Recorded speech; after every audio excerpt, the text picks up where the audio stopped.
Hello everyone, સ્વાગત છે આપ સૌનું ટાર્ગેટ જીપીએસસી યુટ્યુબ ચેનલમાં. હું હર્ષલ જૈન સર આપનું સ્વાગત કરું છું. મિત્રો, આપણે રાષ્ટ્રપતિ ટોપિકની ચર્ચા કરી રહ્યા છે. આવનારી કોઈ પણ વર્ગ 1, 2, 3, 4 એસટીઆઈ, પીએસઆઈ, કોન્સ્ટેબલ, સીસીઈ, તલાટી, ક્લાસ 1, 2, સુપર ક્લાસની કોઈ પણ એક્ઝામ હશે, બંધારણ, ભારતનો ઇતિહાસ અને જે 4-5 વિષયો મેં ભણાવ્યા છે એમાંથી પરીક્ષામાં ઘણા બધા કોન્ટેન્ટ આવ્યા છે અને હજી પણ આગળ આવશે. તો વધુમાં વધુ મિત્રો સુધી શેર કરવાનું છે તમારે, અને અમારી યુટ્યુબ ચેનલ સબસ્ક્રાઇબ કરો અને અમારી એપ્લિકેશન સરળ પાઠશાળા ડાઉનલોડ કરી લો અને ફેનકોલ એપ્લિકેશન ડાઉનલોડ કરી લો. ભગવાનના દર્શન કરી લો. મારું નામ હર્ષલ જૈન અને 7 વર્ષ કરતાં વધુ ટીચિંગ એક્સપિરિયન્સ આ ફિલ્ડની અંદર છે. હવે તો 8 થઈ ગયા અને નીચેની એક્ઝામિનેશન મેં બધી ક્લિયર કરી છે. તો અનુભવી ફેકલ્ટી સાથે તમે ભણી રહ્યા છો. અમારી એપ્લિકેશન સરળ પાઠશાળાને ડાઉનલોડ કરો, સાથે અમારી ફેનકોલ એપ્લિકેશન ડાઉનલોડ કરો. લિંક ક્યાં છે સાહેબ? તો લિંક ડિસ્ક્રિપ્શન બોક્સમાં, લાઈવ કોમેન્ટ બોક્સમાં પણ છે. તેથી ફેનકોલ એપ્લિકેશન ડાઉનલોડ કરી શકો, સરળ પાર્સલ એપ્લિકેશન ડાઉનલોડ કરી શકો અને ટેલિગ્રામ ચેનલમાં જોડાઈ શકો. જોડાઈ જવાનું જ છે, એપ્લિકેશન ડાઉનલોડ કરી લેવાની જ છે તમારે, તમારા ફાયદા માટે જ છે. યુટ્યુબ ઉપર ડેલી રાત્રે 9:30 વાગે, હવે 6:30 વાગે નહીં, 9:30 વાગે ડેલી તમારે ભાઈ આવી જવાનું છે યુટ્યુબ ઉપર. મોક ટેસ્ટ તમારે ઓછી આવશે, થિયરી વધારે આવશે. મોક ટેસ્ટ માટે તમારે એક ક્વેશ્ચન છે આપણે રીલ્સમાં નાખતા રહીશું.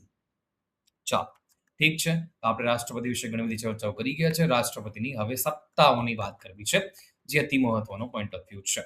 ઓકે, રાષ્ટ્રપતિની શક્તિઓ અથવા સત્તાઓ તમે જે કહો તે કારોબારી સત્તાથી વાત કરીએ. રાષ્ટ્રપતિના તમામ કારોબારી કાર્યો, સરકારના તમામ કારોબારી કાર્યો રાષ્ટ્રપતિના નામથી કરવામાં આવે છે. 77 નંબર, જે 53 નંબરની વાત કરી ત્યારે શું કર્યા હતા? સંઘના તમામે તમામ જે છે એ કાર્ય રાષ્ટ્રપતિમાં નિહિત છે. બરાબર, રાષ્ટ્રપતિના અંદર નિહિત છે એવી વાત કરી હતી આપણે. પણ સંઘ સરકારના તમામ પ્રકારના કારોબારી કાર્યો રાષ્ટ્રપતિના નામથી કરવામાં આવે 77 નંબરમાં આવશે, અનુચ્છેદ 77માં.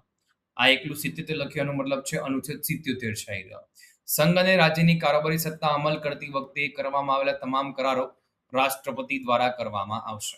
પણ માસ્ટર માઇન્ડ છે એ તમને ખ્યાલ છે કે ભાઈ પ્રેસિડેન્ટજી તો આગળની સાઈડમાં છે, પાછળ પીએમ છે, જે બધું જ પ્રકારનું પીએમ અને તેનું મંત્રીમંડળ, તે બધું જ પ્રકારનું કાર્ય છે તે એ એના માટે જવાબદાર ગણાય. બરાબર, આ તો સહી કરવાનું જ કામ છે એમનું. બરાબર, નામ માત્રના વડા આપણે પહેલા વાત કરી ગયા હતા, આપણે જ્યારે ટોપિકની ચર્ચા કરી હતી રાષ્ટ્રપતિની શરૂઆતમાં ત્યારે. રાષ્ટ્રપતિની કોઈ પણ વિસ્તારને અનુસૂચિત વિસ્તાર જાહેર કરવાની સત્તા છે અને અનુસૂચિત અને આદિજાતિ વિસ્તારના વહીવટ સંબંધી સત્તા પણ છે. રાષ્ટ્રપતિ પોતે અથવા તેમના દ્વારા અન્ય કોઈ પણ સભ્ય દ્વારા સીધી રીતે કેન્દ્ર શાસિત પ્રદેશનો વહીવટ કરવાની સત્તા ધરાવે છે. રાષ્ટ્રપતિ કેન્દ્ર, રાજ્ય અને આંતરરાજ્ય વચ્ચે મધ્ય સહયોગ માટે આંતરરાજ્ય પરિષદની નિમણૂક પણ કરી શકે છે. એટલે સ્ટેટ કાઉન્સિલ જે છે એની નિમણૂક કરી શકે છે. કોણ કરી શકે? આપણા પ્રેસિડેન્ટજી કરી શકે. ઓકે, હવે વાત કરીએ રાષ્ટ્રપતિ નીચેના હોદ્દેદારોની નિમણૂક પણ શકે અને દૂર પણ કરી શકે. તો વડાપ્રધાન અને તેમના કેન્દ્રીય પ્રધાન છે 75 ની અંદર, ભારતના એટર્ની જનરલ 76, રાજ્યના રાજ્યપાલ છે 155, આંતરરાજ્ય પરિષદ 263 અનુસાર, નાણાં પંચ 280 અનુસાર, અનુસૂચિત જાતિ અનુસૂચિત જનજાતિ માટે રાષ્ટ્રીય પંચ 338, પછી ભાષા પંચ છે 344. બીજા હોદ્દેદારોની નિમણૂક કરી શકે અને હટાવવામાં પણ બંધારણની વિશેષ જોગવાઈને ધ્યાનમાં રાખીને કાઢી શકે. જેમ કે કેગ જે છે 148 મુજબ, સુપ્રીમ કોર્ટના ન્યાયાધીશ છે 124 મુજબ, રાજ્યની વડી અદાલતના ન્યાયાધીશ છે 217 મુજબ. આ એમની નિમણૂકની વાત છે. આ નિમણૂક છે બધી.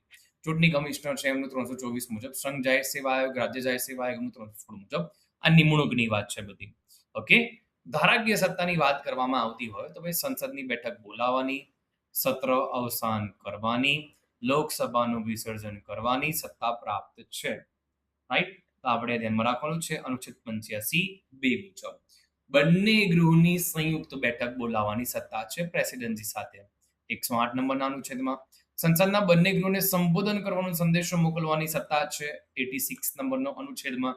રાઈટ, 86 નંબરના અનુચ્છેદમાં ચૂંટણી પછી લોકસભાની પહેલી બેઠકમાં સંબોધન પ્રત્યેક નવા વર્ષની સંસદની પહેલી ઘટકને ખાસ સંબોધન કરવાની સત્તા.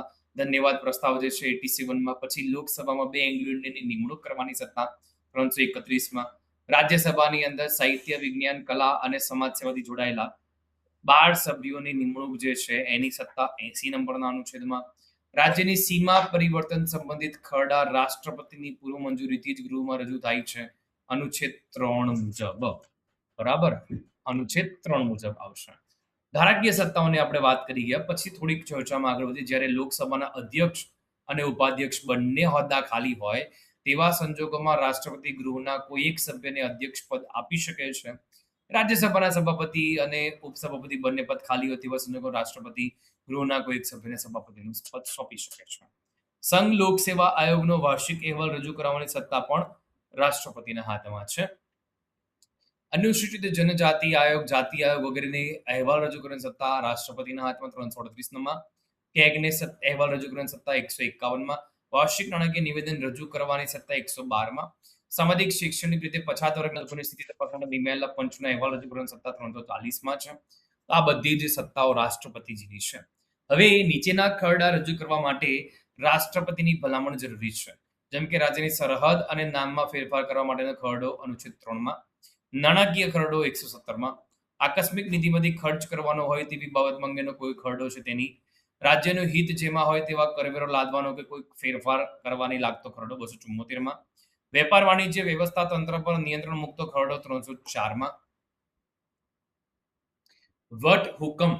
વટહુકમ બહાર પાડવાની સત્તા 123 નંબરના અનુચ્છેદમાં છે. મોસ્ટ ઇમ્પોર્ટન્ટ ટોપિક છે વટહુકમનો. તો ભાઈ રાષ્ટ્રપતિને વટહુકમ પ્રસિદ્ધ કરવાની સત્તા નીચેની પરિસ્થિતિ મુજબ પ્રાપ્ત છે.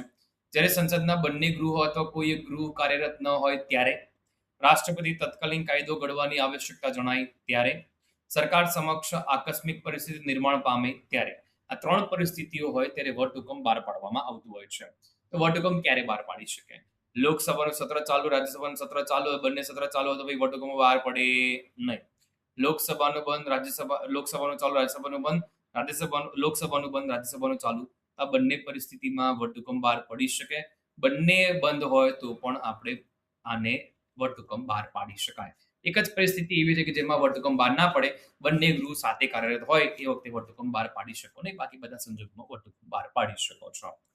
રાષ્ટ્રપતિ કરેલા હુકમનો પ્રભાવ રહે છે, પરંતુ ખરી સત્તા કેન્દ્રીય કારોબારીના હાથમાં છે. કારણ કે રાષ્ટ્રપતિ વડાપ્રધાન અને મંત્રીમંડળની સલાહથી જ વટહુકમ બહાર પાડતા હોય છે.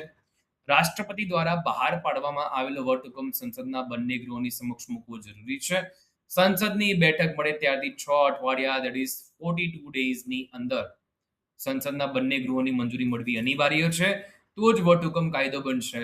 બરાબર, 42 દિવસની અંદર મંજૂરી મળી જવી જોઈએ. જો સંસદમાં વટહુકમ અંગેનો કોઈ પણ નિર્ણય લેવામાં આવે તો 6 અઠવાડિયામાં વટહુકમ આપોઆપ રદ થઈ જાય. જો કોઈ નિર્ણય ન લેવામાં આવે તો, બરાબર, ન લેવામાં આવે તો. સંસદ દ્વારા કેન્દ્ર યાદી, સંયુક્ત યાદીના જે તમામ વિષયો પર કાયદા કરી શકાય તે તમામ વિષયો પર રાષ્ટ્રપતિ વટહુકમ બહાર પાડી શકે. તો કટોકટીના સમયગાળામાં રાજ્યના કોઈ પણ વિષય પર રાષ્ટ્રપતિ વટહુકમ બહાર પાડી શકે છે. મૂળભૂત અધિકારનો ભંગ થતો હોય તેવો વટહુકમ બહાર પાડી શકાય નહીં. મોસ્ટ ઇમ્પોર્ટન્ટ છે. વટહુકમ જાહેર કરવાની સત્તા ભારત શાસન અધિનિયમ 1935માંથી લેવાઈ છે. Most important line. 1969માં 14 બેંકોનું રાષ્ટ્રીયકરણ કરવામાં આવ્યું ઇન્દિરા ગાંધી સરકાર દ્વારા વટહુકમ બહાર પાડીને. બરાબર, આ બધી જ પોઈન્ટ મોસ્ટ ઇમ્પોર્ટન્ટ છે. Okay, veto power point of view છે, જેને આપણે નેક્સ્ટ ક્લાસમાં ચર્ચા કરીશું. વધુમાં વધુ મિત્રો સુધી શેર કરો. આપણી યુટ્યુબ ચેનલને સબસ્ક્રાઇબ કરવાનું ભૂલો નહીં. આપણી એપ્લિકેશન સરળ પાઠશાળા ડાઉનલોડ કરો, ફેનકોલ એપ્લિકેશન ડાઉનલોડ કરો. આ સેશન કેવું લાગ્યું એનો ફીડબેક જરૂરથી આપજો. તમારા વધારેમાં વધારે મિત્રોને આપણી પ્લેલિસ્ટને જોવાનું કહેજો, જેથી કરીને તમને ખ્યાલ આવે કે કેવું કોન્ટેન્ટ આપણે આપ્યું છે. મળીએ નેક્સ્ટ ક્લાસમાં. જય હિન્દ, જય ભારત, જય જય ગરવી Gujarat. Take care, bye. Thank you for watching this video. Subscribe, share and like.